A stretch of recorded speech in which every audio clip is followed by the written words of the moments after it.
பாட்டாளி மக்கள் கட்சியை பொறுத்தவரையில் அவர்களுக்கு இது ஒரு தேய்பிறை காலம்.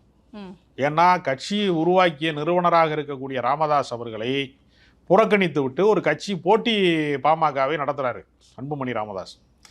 பாமக முழுக்க முழுக்க பாஜகவினுடைய கட்டுப்பாட்டிலே தான் இருக்கிறது.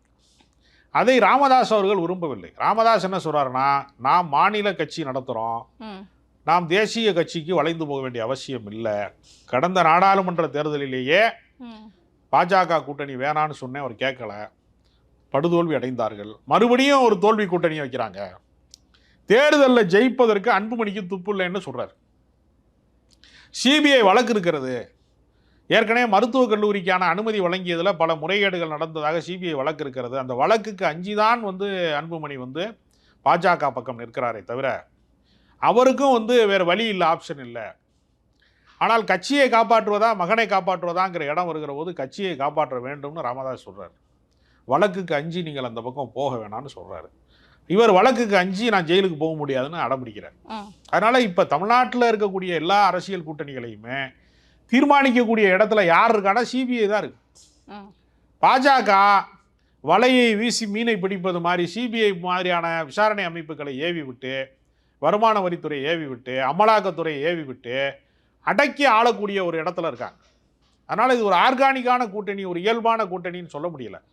அதனால் ராமதாஸ் பின்னாடி தான் வன்னிய சமூக மக்கள் இருக்கிறார்கள். அன்புமணி முன்னால் கட்சி நிர்வாகிகள் இருக்கிறார்கள்.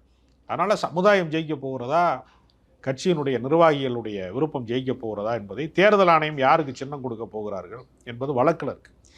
உச்சநீதிமன்றம் இதை தீர்ப்பு சொல்லும். தேர்தல் ஆணையம் முறையை அறிவிக்கிற போது தான் அது வரைக்கும் மதில் மேல் பூனையாக எந்த கூட்டணியில் யார் இருக்கிறான்னு தெரியல. இவர் அதிமுக கூட்டணி என்டிஏ கூட்டணிக்கு வந்துட்டேன்னு அன்புமணி சொல்கிறாரு. ராமதாஸ் இன்னும் அறிவிக்கவில்லை.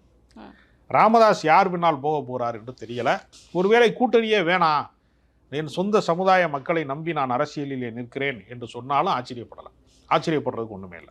சார், இப்போ சமீபத்தில் பார்த்தீங்க அப்படின்னா விசிகாவுக்கும் பாமகவுக்கும் நடுவில் எந்த பிரச்சனையும் கிடையாது, நாங்களாம் ஒத்துமையாக தான் இருக்கிறோம், பெறாத பிள்ளை திருமாவளவன் அப்படின்னு பேசியிருக்கிறாங்க. ஒருவேளை ராமதாஸ் அவர்கள் திமுக கூட்டணி போகிறதுக்கு வாய்ப்பு இருக்குமா சார்? இல்லை, திமுக கூட்டணிக்கு அவர் வர வேண்டும் என்றால் திருமாவளவன் அதை அனுமதிக்க வேண்டும்.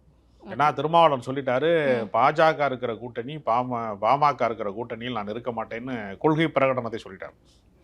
ஆனால் இன்றைக்கு ராமதாஸ் இருக்கக்கூடிய நிலைமையில், பலவீனப்பட்டிருக்கக்கூடிய நிலைமையில், அவர் வயோதிகமாக இருக்கக்கூடிய நிலைமையில், சொந்த மகனாலேயே கைவிடப்பட்ட நிலைமையில், அரசியல் அனாதையாக மாற்றப்பட்டு விட்டாரோ என்று சொல்லக்கூடிய அளவுக்கு மோசமான நிலைமைக்கு போய் கொண்டிருக்கிற இந்த நேரத்தில் ரொம்ப கரால் தன்மையோட திருமாவளவன் இவரை நிராகரிப்பாரான்னு தெரியல. ஏன்னா திருமாவளவன் அடிப்படையில் மிகுந்த மனிதாபிமானம் கொண்டவர்.